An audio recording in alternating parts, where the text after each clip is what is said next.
And welcome Tito Bautista, founder and CEO, Jets Air Pro.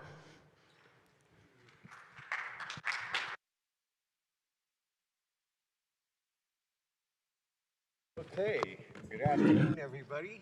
Well, this is it, the last presentation of the conference, and hope that we do a good job to entertain everybody here. I know this is standing room only, and we will try our utmost best to make sure that you're satisfied with all the discussions, and feel free to ask any questions in between or right after.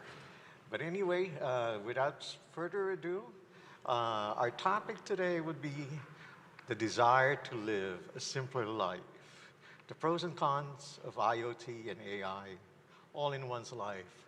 We've been discussing AI on a technical level, on a functional level, on a business level, but we never really touched on how will it affect our day-to-day life. And we intend to summarize everything, every talk that has been discussed, has been made throughout the past 2.5 days in order to basically come up to the practical side of AI and IoT and how we could use it and better our lives. And let me introduce my group, our group. And first one is Kevin Hammer. Kevin. And Kevin retired after 34 years of public service to start a second career, building businesses that provide a better economic future for the indigenous people in his family's remote Alaskan tribe, Northwest Alaska, named Akiak tribe. He is currently working to bring the first broadband internet to 56 tribes, made out of about 30,000 people. He's currently working with Microsoft and in an area larger than the state of New York, would you believe, with 30,000 people. And Kevin is the co-founder and CEO of 6 for-profit and nonprofit companies, including Akiak Technology, the first tribal-owned 8A certified business in Western Alaska. Please welcome Kevin Hammer. And I'd love to introduce Reena Jain.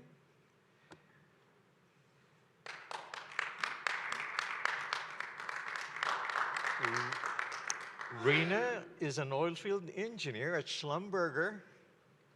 Reena Jain works involved providing technical assistance to clients for designing and stimulation, providing technical assistance to clients, jobs in their operational execution on depleted, abandoned wells. She successfully revived a 100-plus dormant well.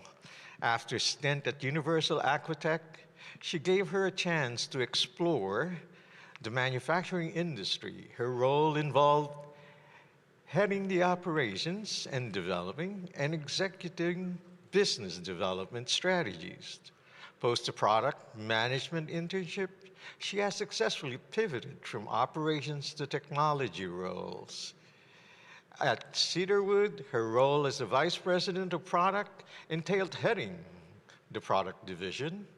This stint allowed her to successfully launch 2 mobile applications and a website. Welcome, Reena Jain. And we have the lovely Krista Rimes, who was one of our guest speakers yesterday. Krista has 15-plus years in technology, building products as a digital data subject matter expert, as an SME for short, in large companies like PayPal, Nike, and Best Buy, to startups like Movoto. Her mission is to diversify tech and create cultures where all can thrive. Her experiences in tech led her to transfer from her previous role to developing a platform that focuses on equitable solutions that enables employee and company growth. Krista Rime, founder and CEO of CRUITx, connecting talents from all walks of life with inclusive startups. Reena, Jain.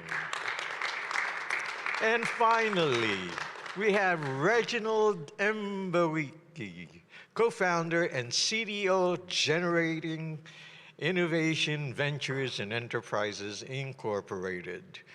Reginald is the Mobile Health Technology Fellow at Harvard's Facility of Arts and Services and was one of the first 5 directors of the International Economic Alliance, where he served for 5 years as Director of Strategic Partnerships. He is the co-founder of Generating Innovation Ventures and Enterprises, into short GIVE. In his role with the mental health branch of Optum, he provided the health research analysis using big data, responsible for assessing all the medication for the pediatric visits with psychiatric participation for 95% of the pediatric visits in the state of Massachusetts. He has lectured in IT, mobile health, and international economic development at numerous top universities. Ladies and gentlemen, let's welcome Reginald Mbawuike.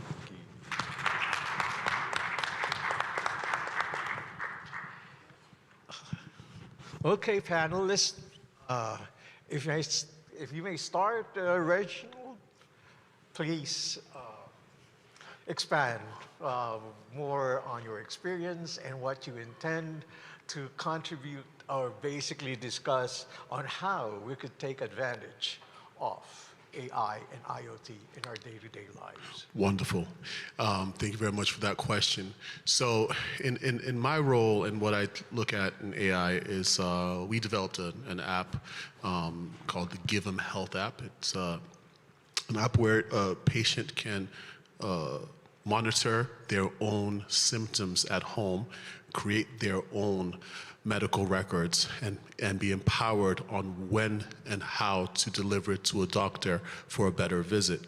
So we carried out this function through conducting several clinical trials, several global clinical trials, and then how to digitize it and apply AI to it so that these procedures are solved for the patients. So if the patient shows a certain amount of symptoms, the AI can connect to those symptoms and then connect the patients to doctors in the area of specializations that the symptoms match to. So in that way, we see the potential of AI making doctors' appointments more efficient, making patient outcomes better, and that's basically our role with AI in the future of healthcare. Hello, I'm Krista Rime. I'm building an application which will showcase all talents, abilities, and skills. They'll be able to answer questions like a typical first-round interview, and then record themselves in short-form videos, give work presentations, and fill out assessments. So you get entire 360 view of the candidate. I will be using AI to match talent with companies. And so what I'm doing right now is really researching the different use cases of AI and understanding that and seeing how there is adverse impact, because I do not want to adversely impact specific communities when I'm out there trying to promote talent.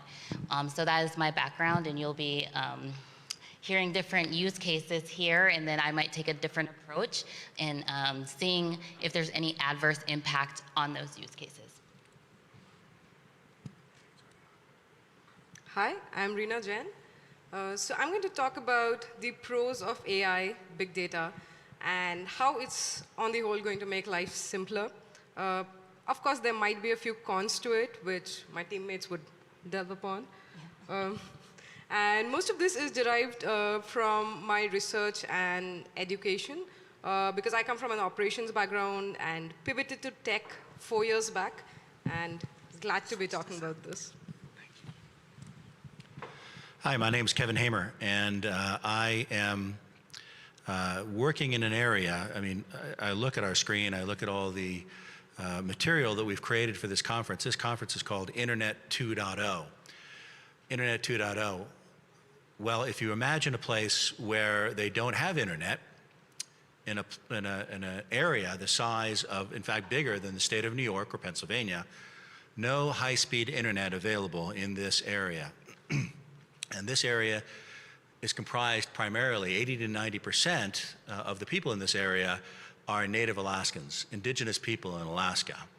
So how do you take an area that large and 30,000 people without high-speed internet and not only provide affordable broadband internet, and let's talk about broadband for a second. Broadband is defined as internet connectivity at your device at speeds, download speeds of 25 megabits per second and upload speeds at 3 megabits per second. That's the FCC definition of broadband. We in the lower 48 here, the lucky ones, if we had minimum broadband speed at our homes or businesses, we'd be pulling our hair out. We'd be saying curse words every single day of our lives. It's just so slow. The place that I'm talking about has half of that broadband speed. 10 megabits per second download, 2 megabits per second upload. And you know, in order for our indigenous people in that area to afford that gloriously fast internet speed of 10.2, $315 a month is the cost. This is an area where poverty is at 45%. Our indigenous people have been left out and left behind. They're on the other side of the digital divide.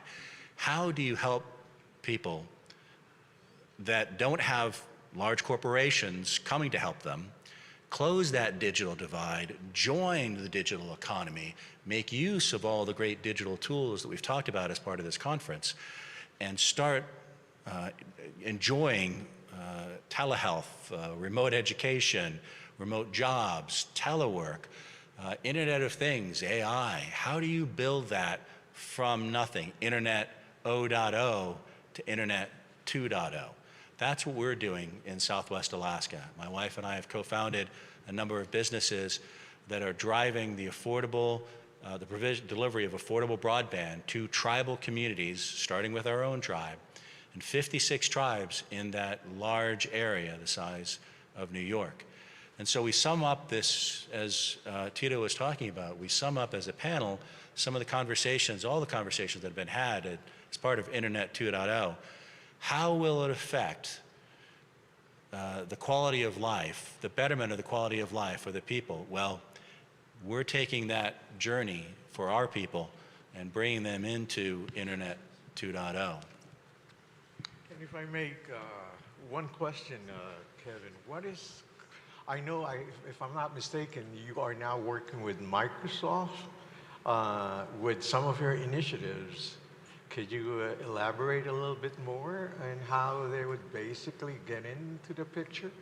Absolutely. So thank you, Tito. We, from day one, when we started our company, we went into a Microsoft store in Pentagon City, where we are in Alexandria, Virginia. And we had such great help from the technicians in the store. We told them what our business was and what we were trying to do, and they caught wind of the passion that we had. And they helped us buy our first laptops. And they have been partners, Microsoft partners with us, not just at the store, but at the corporate level. As the word got out, as our story got out, there's more and more interest with Microsoft in trying to support what we're doing, not just as supporting us as a company to be able to do that, but actually providing the laptops and the services and the licenses and the training to help our people who haven't been on the internet except on their phones to take advantage of things like wearables. A FedRAMP certified cloud instance, Office 365. Again, things that so much of us take for granted.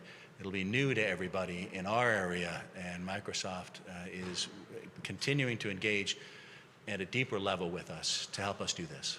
And how is the situation right now? I heard there is another provider that's basically, providing all this bandwidth and this interconnectivity within your communities.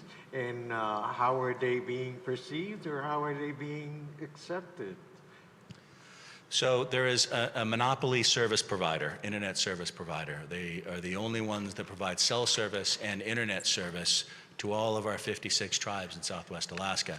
And that service plan that I talked about earlier, that $315 service plan, that's the top plan you can get, and top speed you can get. And unfortunately, most of our folks can't afford that. So as we become disruptors in Southwest Alaska and start offering this, and this is a tribal organization, we are owned by the tribes. Our company is owned by the tribe, our nonprofit is run by the tribe. This is all tribal owned and tribal sovereign internet. We're taking control of our own destiny, our own internet destiny.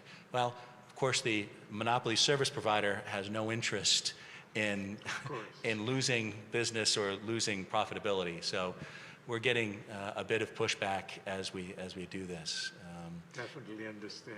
Something I'm sure other panelists have faced as they break new ground in their fields. Okay.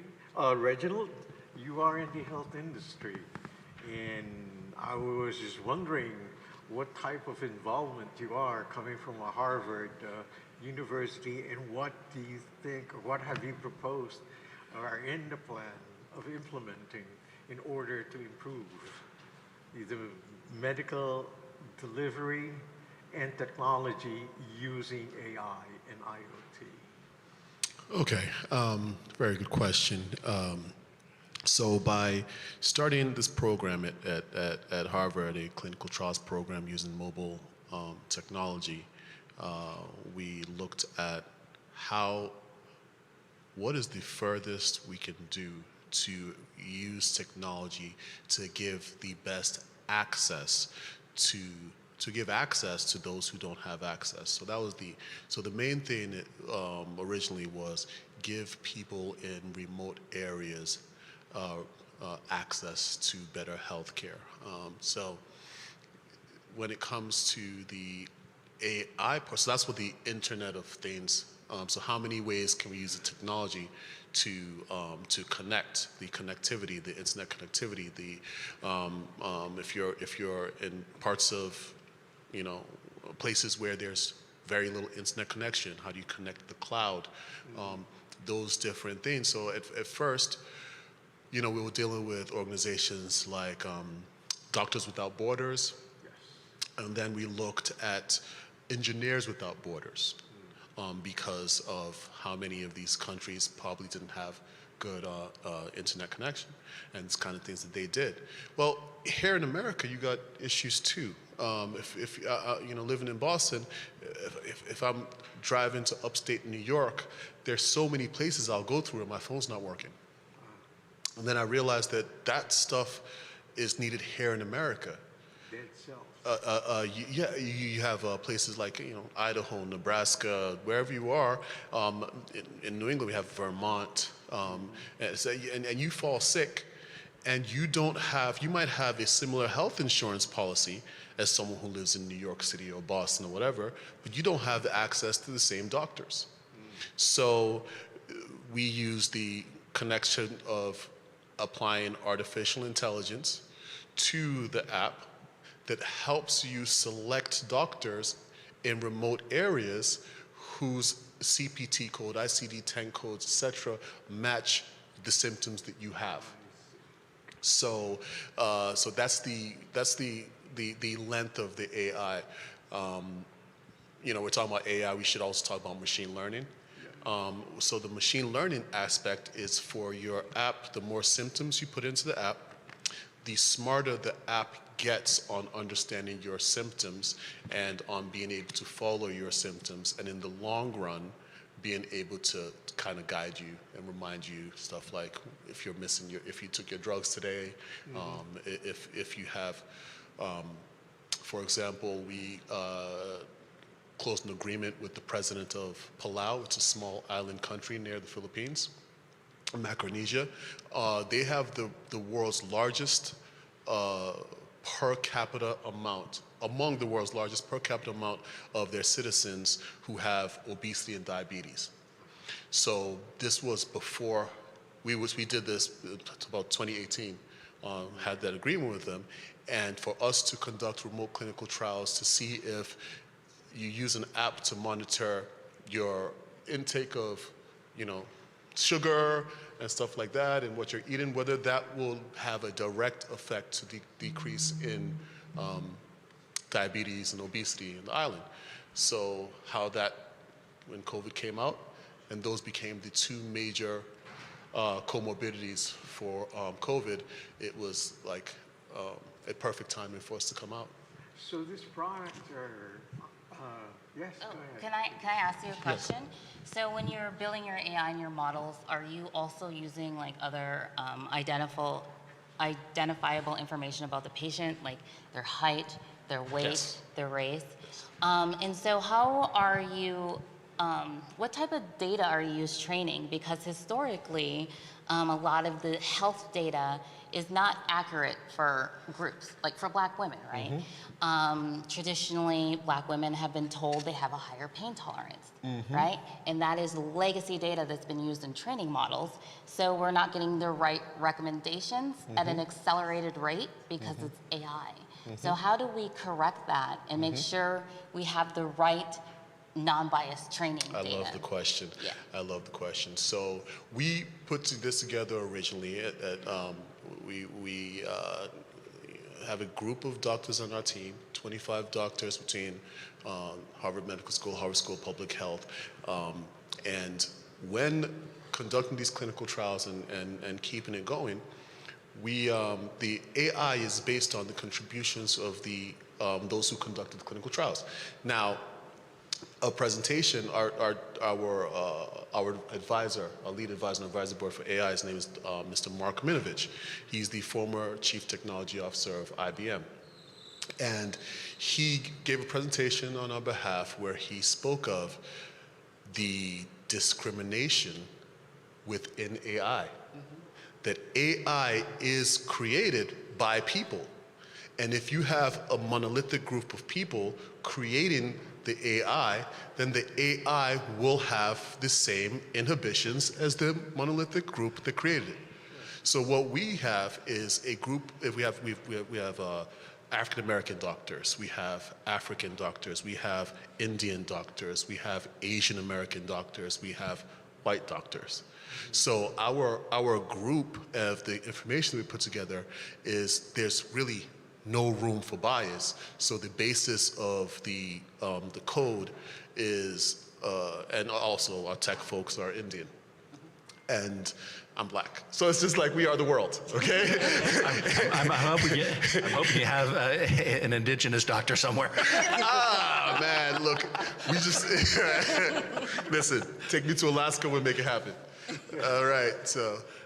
Which leads me to the point that one of our panelists, Reena, would love to discuss when it comes to data, the importance of data in AI, how we can utilize data to our benefit as opposed to the detriment of society. Because I've heard during past webinars and seminars, I hear a lot of cons, and when we start talking about the infrastructure of the internet, especially when you're talking about Wi-Fi signals, Bluetooth, radio signals floating all over the air, cell towers being built all over the place, and teachers are, well, not all teachers, are very worried about all these things that are actually affecting the children that is around those infrastructure.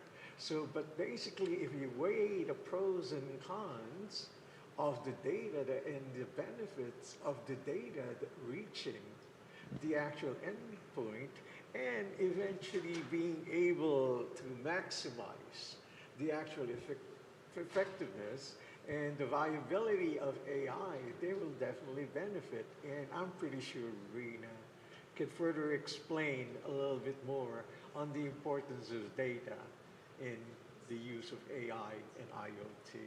Sure, Tito. Thank you. That's a great question. And So let's start with the importance of data. Many of us have unwittingly used capture or recapture online, like on Google, to authenticate our identity that we are not spam bots, right? And you all know what that is ultimately used for. That is data which we are feeding the search engines, say Google, for example, to train the AI engines. We are labeling the data. We are providing the data. The foundation. The foundation, we are doing that work for free. And for example, in reCAPTCHA, we are asked to interpret the garbled text, right? You know, the letters in different angles, that kind of stuff. And we interpret that. That is cross-checked, cross-referenced with other people who are using the same captcha. And that is how it is validated. So we are actually labeling this text for Google, and Google uses this to digitize content. For example, Google used this to digitize 13 million articles by New York Times from 1851, like dated back to 1851. So this is the value of data, and we don't realize the huge amount of data we are sitting on and the huge potential it has. It's worth more than oil, right? Definitely worth more than oil. Yeah. Data is the new oil. Yeah. Yes. You mentioned children and around all these devices, the internet and things, and which could do harm.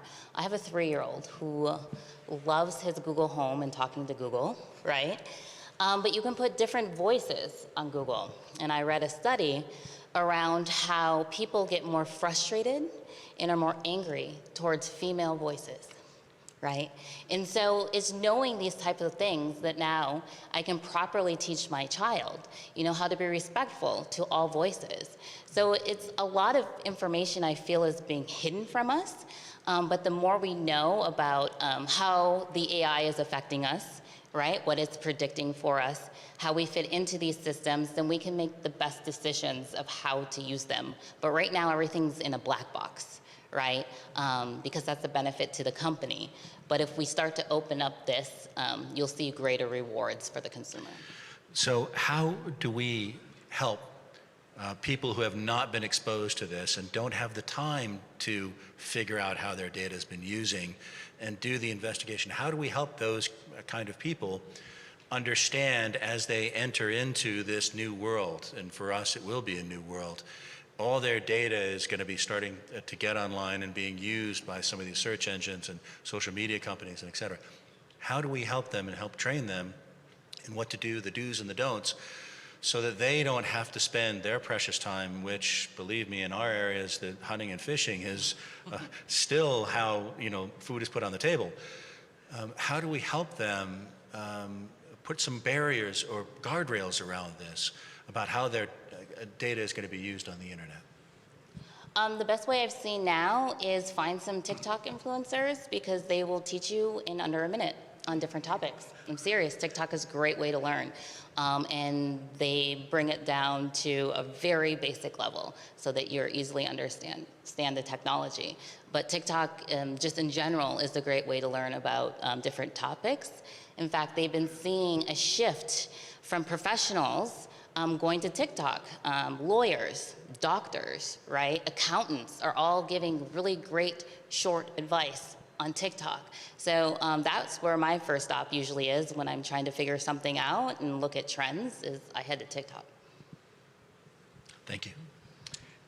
And if I may, Krista, you did develop a, was it a product or an app that would basically focus on equitable solutions that enables employee and employers?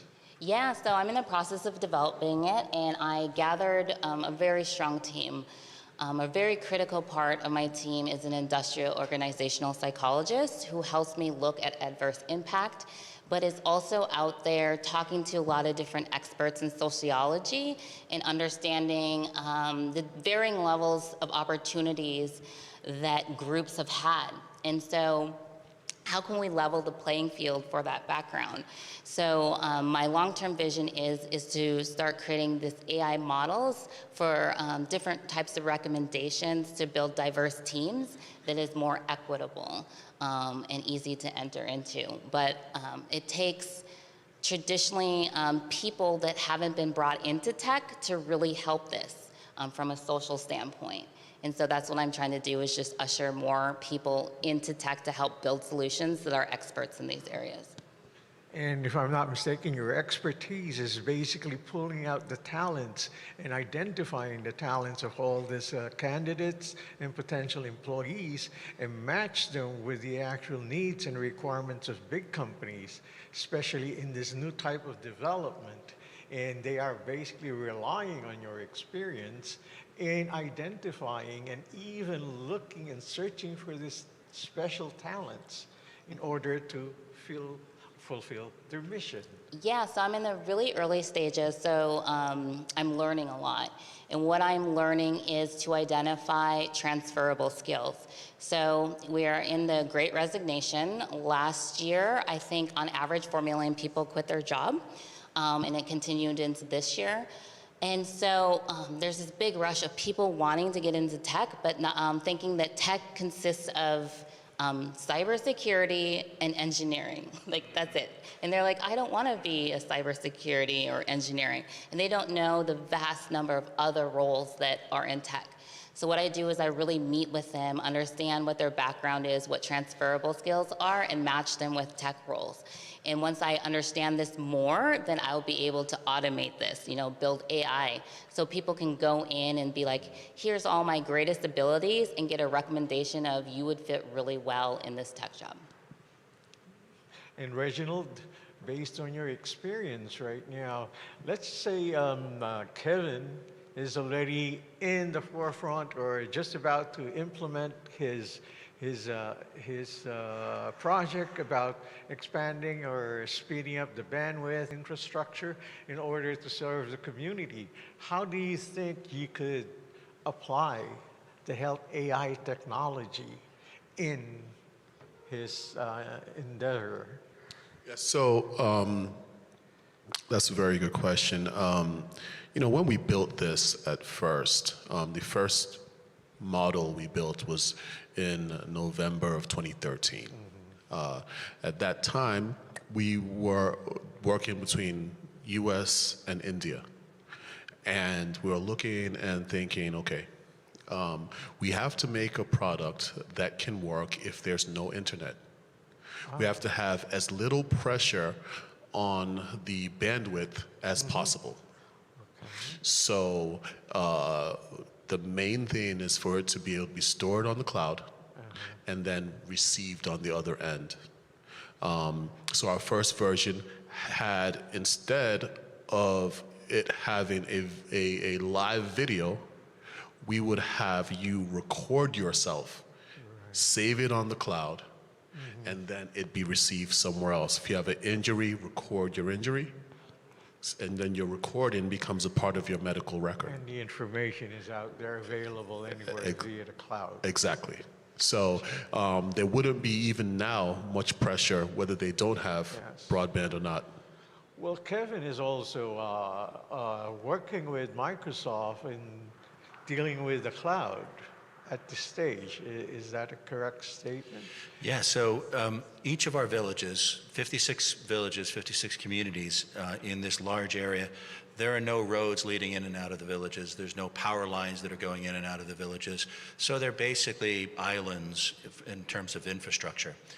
They have a village clinic. Most of them have a village clinic that is sometimes manned, sometimes not. That's it. So their only connectivity with a hospital or with a doctor at this point is flying at great expense to our regional hospital center in Bethel. The ability to get records, electronic health records, and other diagnostic information from the village clinic to the Bethel Regional Center clinic is a real struggle. And that's one of the greatest problems that we face in healthcare in our tribal communities. The bandwidth is not sufficient for us to have any kind of a radiological chart or diagnostics technology used and transmitted so that a doctor can read that and interpret that in our regional center. So those are the kind of trouble we face.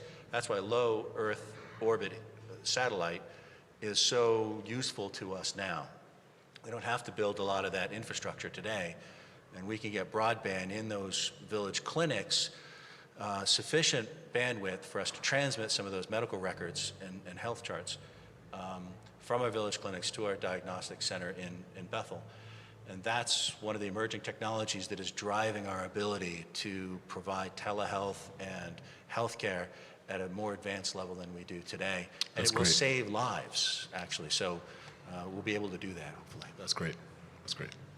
And if I'm not mistaken, Krista, you also got involved with Slack and for remote, and that would be very beneficial too with Kevin's initiative, especially when matching or even just the actual planning and coordinating the project using Slack from different places. Yeah, it's a great communication tool. The more recent developments in Slack, so Slack started out being a tool for tech teams to communicate with each other. You can create channels, which are sort of communities that are open to all and follow certain topics, to just one-on-one or small groups. But now it's expanding out of the tech community, and people are creating their own community around various topics. So even when you went back to that education piece, you could start creating different awareness communities that could join Slack, and you can start having conversations around that. And so it's not just for engineers anymore, it's for the broader community. And this question is for everybody. Some people think that the development of AI and IoT will cause a big effect on unemployment. What are your thoughts when AI starts replacing manpower? How do you think? Well, I mean, we're already seeing that. You're seeing, you know, I go to Walmart and, you know, they have all these, there's no one there anymore, right? And so I'll see like one person behind the counter, and I'm going to that one person to help them keep their job. And I always, when I see, okay, you could just go there and scan it, sir. No, that's fine. I'll wait in line, okay, over here. Especially with the heavy bottled water. There is now at a particular Denny's where they're testing robots, where the robots are serving you the food instead of waitresses and waiters. And it's, you know, looking back at, you know, all of the sci-fi stuff from back in the 60s and stuff, and you know, you had all those shows like Lost in Space and stuff where they just forecasted robots in the future doing everything. And then we get to like the 90s, 2000s, and we don't see that. You know, we're like, those sci-fi things were wrong. And one thing good is that they don't complain about the tips. So you know, it's happening. There's almost nothing we could do about it. You know, Uber, is it Uber or there's some car service now that has automated drivers. Yeah, autonomous Waymo cars. and Cruise. Cruise, yeah. And it's like, okay, so yeah, it's going to be really difficult. I see cruise cars rolling around the bay Yeah, a lot. Yeah. And I heard someone got killed in an accident with one of those. Yeah. And they did the data. They're like, people die with human drivers every day. Too. Yeah. So, yeah, it's like we can't stop it. Yes. It's happening. Definitely. So, you know, It's evolution. we need future jobs, right? Yeah. We need future jobs like, you know, the database management and intelligent database management, who's creating the RI. You know, people need to, in America it's tough now. There are jobs available, but how many people know these jobs? They're importing them to fill in these high-level jobs that exist, like software engineering. there's so many software engineering jobs available that they can't fill. We just need to get smarter than the robots. Reena was that's talking where about your Krista strategy at your would company specialize. in dealing with this at lunch. What are you guys doing? Yes, you were also talking about how it will affect negatively. So yeah, first I'd like to Unemployment. cover the unemployment bit of it. If you look at how AI will affect the lower income employees versus the higher income employees, it's a scatter plot and it's literally the same. So if AI had to replace a person, who would you choose? A lower income employee or a higher income employee? So that is the first bit. But profit. secondly, when you think about, say, take a lawyer, for example. I don't think we have any in the room, but think of a lawyer. The major part of a lawyer is research, all right, research on whatever has happened, the instance, the case filed, versus the law which is already stated, like all the laws. So AI is used as a decision aiding, decision aider rather than a replacement for a lawyer. It helps the lawyer That makes the final emphasize, decision. make the final decision, Right. but not really, it cannot really replace a lawyer.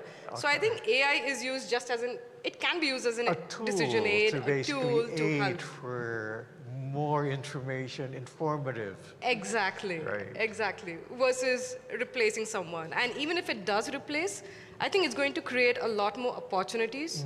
Like for example, years ago, decades ago, when modernization had, Right. was taking over, people had the same problem. What about unemployment? By the end of the day, people are employed on these machines, right? Same thing, AI will create a lot of opportunity as well. Right.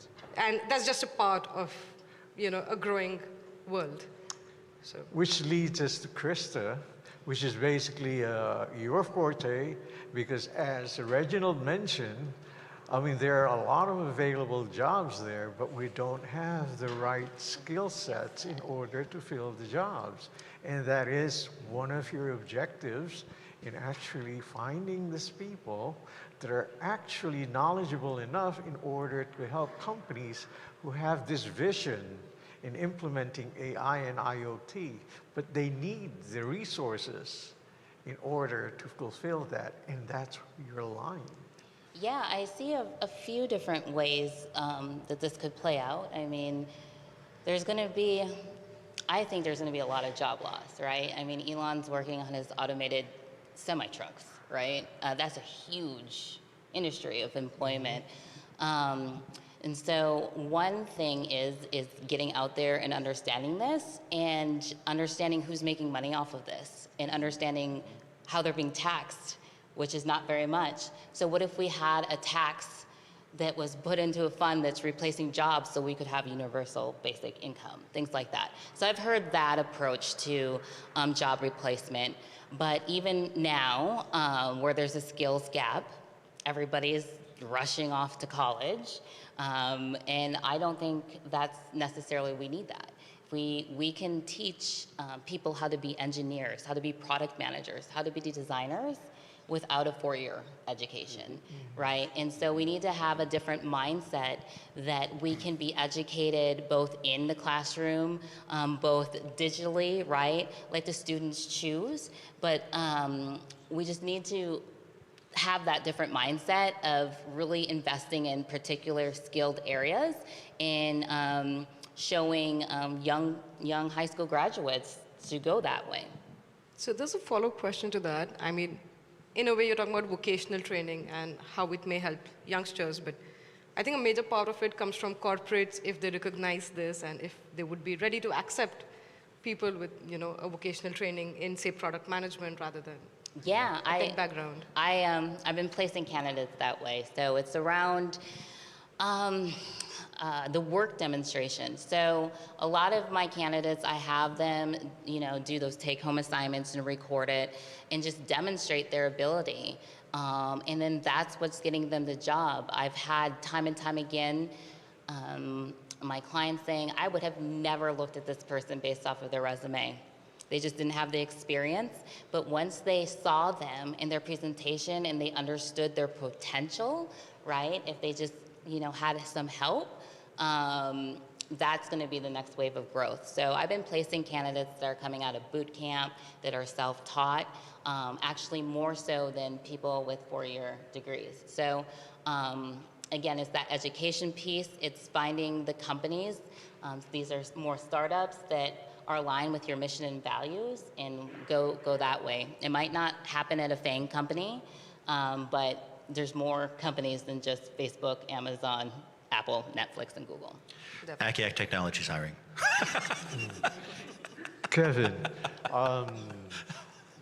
having built the infrastructure, how do you envision, with all the different topics and points that our other members have discussed, how do you envision it to bring it all together and then build that entire? I know it's going to be a slower phase. It will be. Starting with the building of the infrastructure, which is the most important.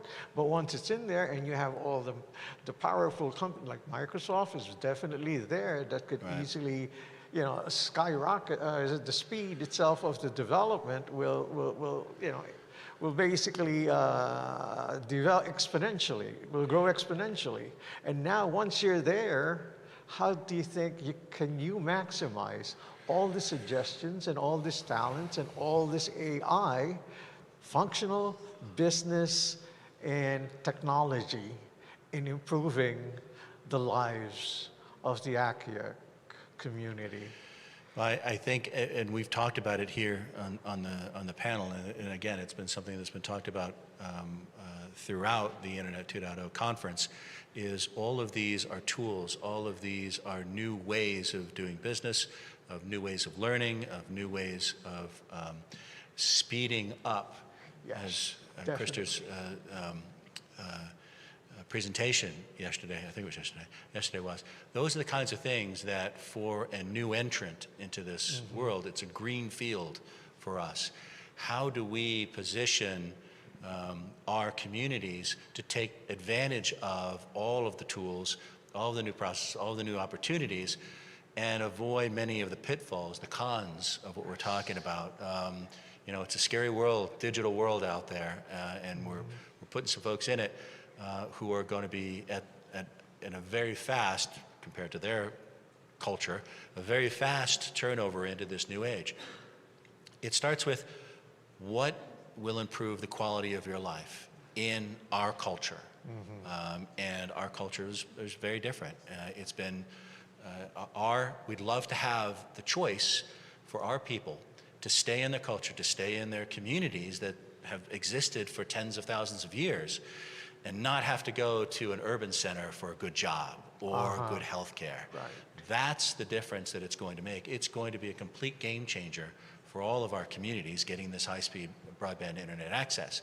And using the right tools and to do the telehealth, to do the education, to prepare yourselves for a good job and a remote job, that you can stay in your community and get access to a good paying job, good health care, a good educational opportunities to prepare yourselves for that good job in our digital world of today.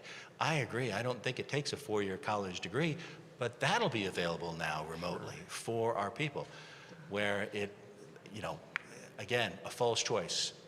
Other side of the digital divide, you either have to go to an urban center, leave your culture, leave your family, leave your community for all of these opportunities we've talked about, or you don't get it.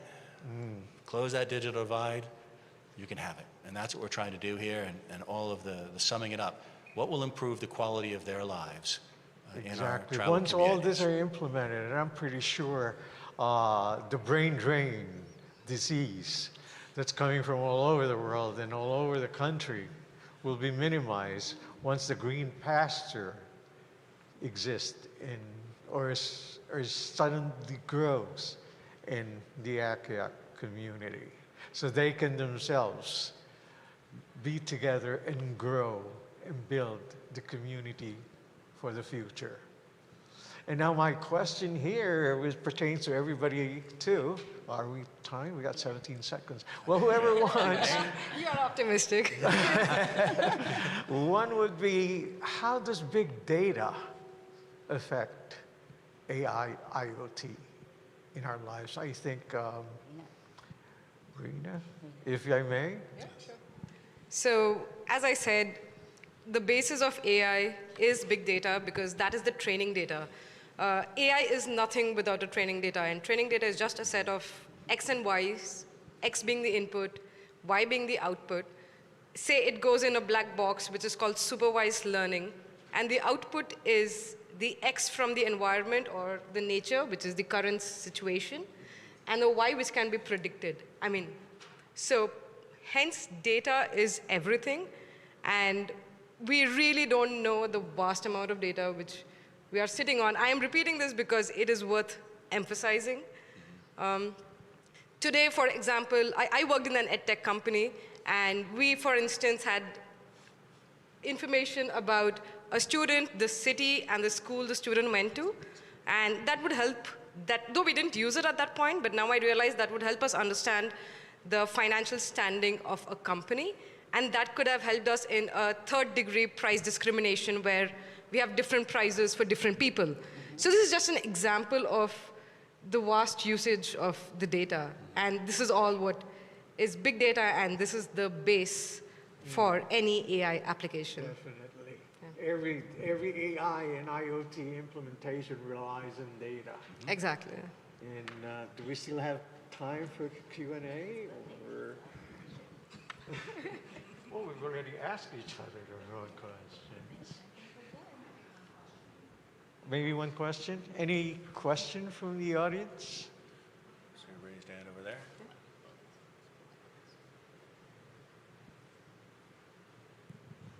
So I'll make it pretty quick.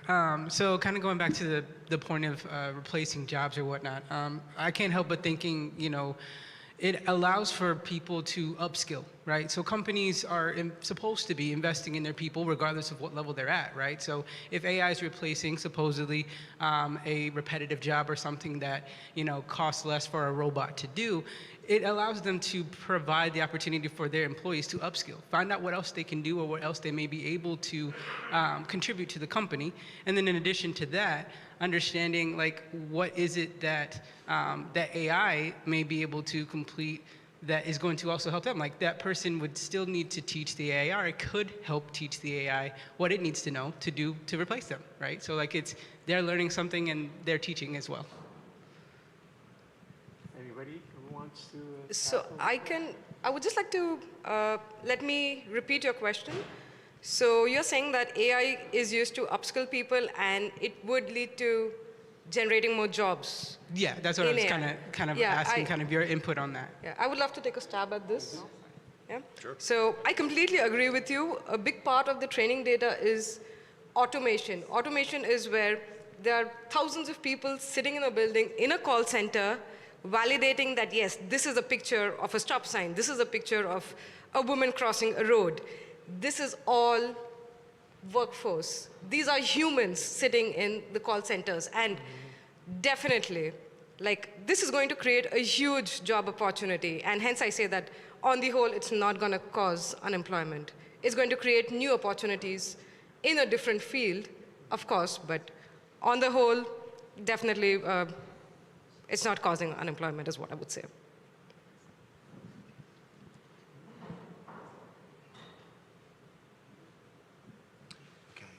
Questions? I think we're standing in the way of the leadership awards. Congratulations, everyone. Either that or put everybody to sleep. Thank you. Thank you, panelists. That was amazing. As usual, very informative and brilliant, as usual. Pardon me. So, here we are, again, our final award ceremony. And we are searching for Bobby Lee. So, our presenter is missing. Bobby Lee, where are you? So if we can't find Bobby Lee, oh, you're calling him now? Okay. We're going to wait for Bobby Lee, so we could have had one more question.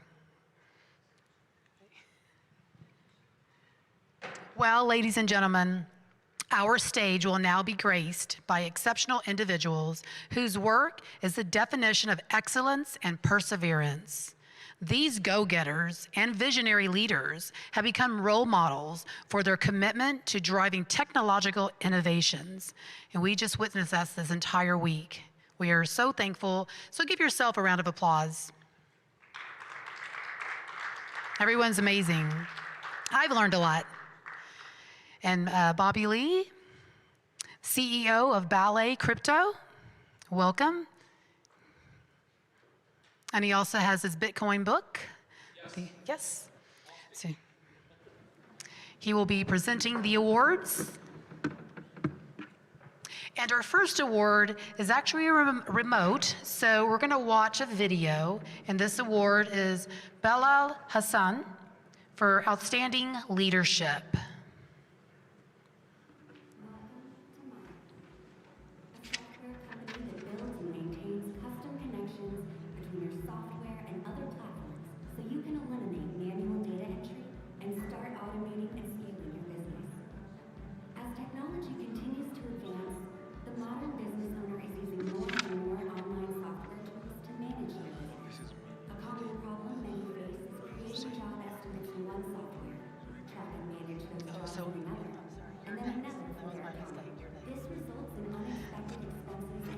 Jamie Royce, my apologies, is accepting the award.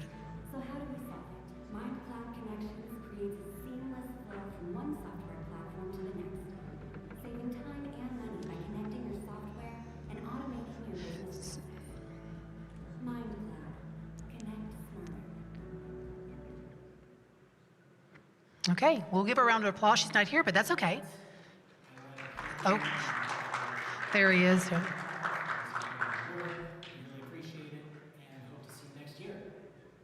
Okay, there you go. That was Jamie Royce.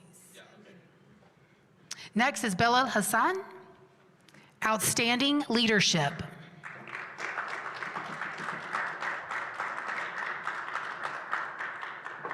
Congratulations. All right, congratulations. Outstanding leadership.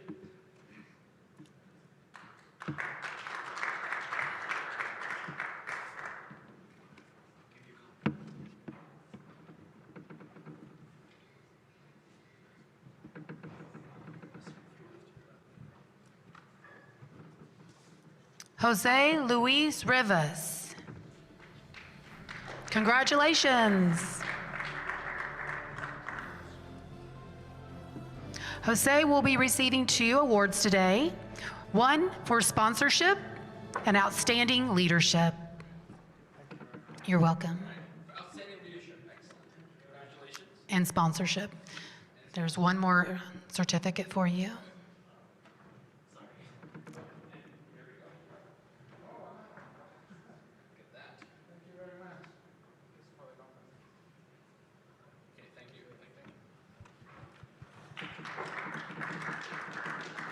Outstanding leadership, Padam Subramanian.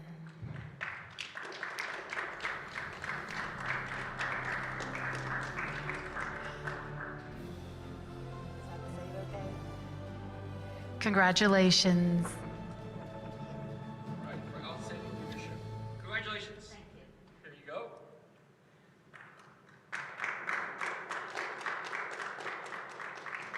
Thank you. Tito Bautista, Outstanding Leadership.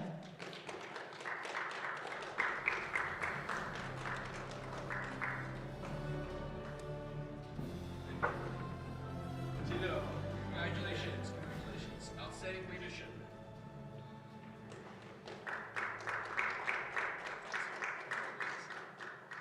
Reena Jain, Outstanding Leadership.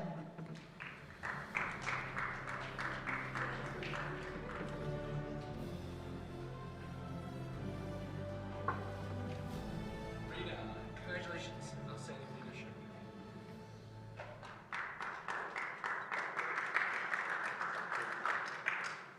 Jeff Ruledge, Outstanding Leadership.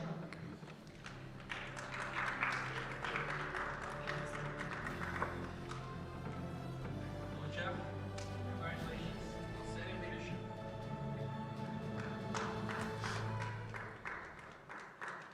Matthew Domo, Outstanding Leadership.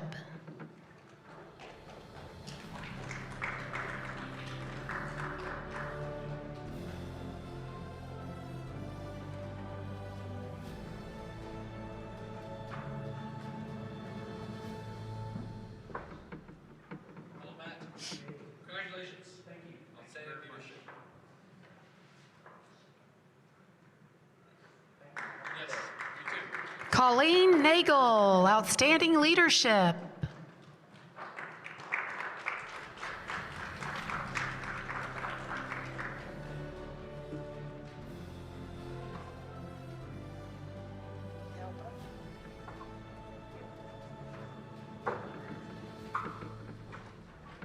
Colleen, congratulations.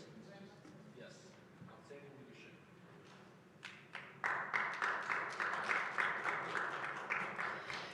Best Companies, Richard Winter, Winter Corp.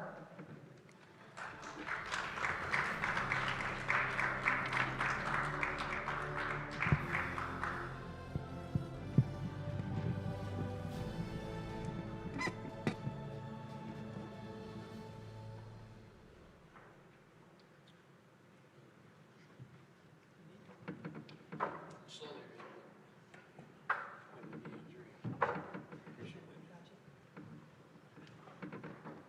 Richard, congratulations. Outstanding company.